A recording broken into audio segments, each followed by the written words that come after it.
మన శీతోష్ణ స్థితి మారుతోంది. మన ధరిత్రి సంక్షోభంలో ఉన్నది. భవిష్యత్తు భయం గొల్పుతోంది. అనిశ్చితంగా ఉంది. అయినా ఈ మహా అస్తవ్యస్తత నడుమ భావిని ముందే సూచించే శక్తిని కనుగొన్నాను. తుఫాన్లు ప్రచండమవుతున్న వేళ రక్షణనిస్తుందది. ఈ ప్రపంచాన్ని మరింత మెరుగ్గా రూపొందించే స్థిరమైన నిరంతర కృషితోనే అది మనకు సురక్షిత ప్రదేశంగా ఉంటుంది.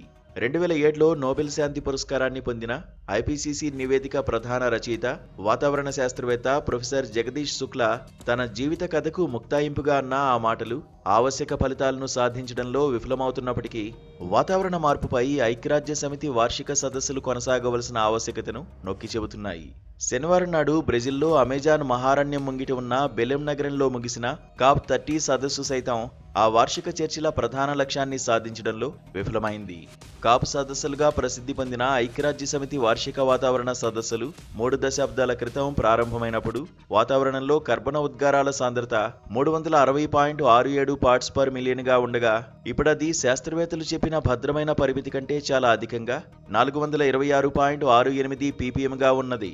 వాతావరణ మార్పుకు కారణమవుతున్న కర్బన ఉద్గారాలకు ప్రధాన వనరైన శిలాజ ఇంధనాల వినియోగాన్ని దశలవారీగా తగ్గించేందుకు ఒక మార్గదర్శక ప్రణాళికను రూపొందించడం COP30 అజెండాలో ప్రధాన అంశంగా ఉన్నది.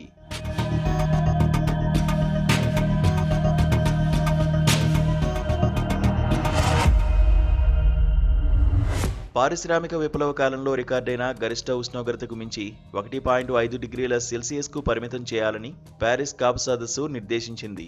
చారిత్రకంగా శిలాజ ఇంధనాలను ఉపయోగించుకుని అభివృద్ధి చెందిన దేశాలు ఇప్పుడు తమ అభివృద్ధికి వాటిపై ప్రధానంగా ఆధారపడి ఉన్న దేశాలకు పునర్వినియోగ ఇంధన వనరులకు మళ్లేందుకు అవసరమైన సహాయాన్ని అందించడంలో ఉదాసీనత చూపుతున్నాయి.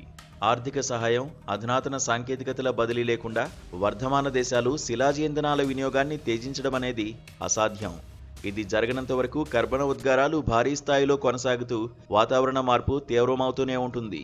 వాతావరణ మార్పును నిరోధించాలనే ఉమ్మడి లక్ష్యం కంటే సంపన్న దేశాలు తమ జాతీయ ప్రయోజనాలకు ప్రాధాన్యమిస్తున్నంత వరకు శిలాజ ఇంధనాల వినియోగం దశలవారీ తగ్గింపుపై ప్రతిష్టంభన కొనసాగడం ఖాయం.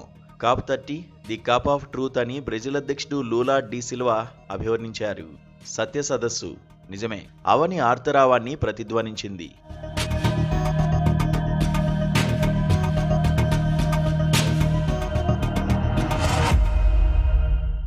మానవాళిని మనుగడ ముప్పు నుంచి కాపాడేందుకు ఉద్దేశించిన కాప్ సదస్సులు వార్షిక వాతావరణ ప్రహసనాలు అని ఒక విజ్ఞురాలు అసహనం వ్యక్తం చేశారు.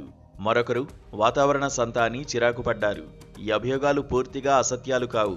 ఈ కారణంతోనే వాతావరణ మార్పుతో మానవాళి మనుగడకు ముంచుకొస్తున్న ముప్పుపై ఆందోళన చెందుతున్న దేశాల వైజ్ఞానికులు, మేధావులు కొత్త ఆలోచనలు చేస్తున్నారు.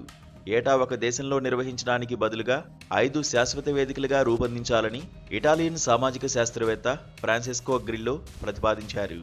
Climate adaptation, climate mitigation, governance of places, AI and climate, geo engineering అంశాలకు సంబంధించిన సమస్యల పరిష్కార బాధ్యతలను ఆ 5 వేదికలకు అప్పగించాలని గ్రిల్లో సూచించారు. వాతావరణ మార్పు వైపరీత్యాలను అనుభవపూర్వకంగా తెలుసుకుంటున్న సామాన్యంలో పర్యావరణ సమస్యల పరిష్కారంపై అవగాహనను పెంపొందించేందుకు కాప్ చర్చల గురించి సమగ్రంగా తెలియజేయవలసిన అవసరం ఉంది.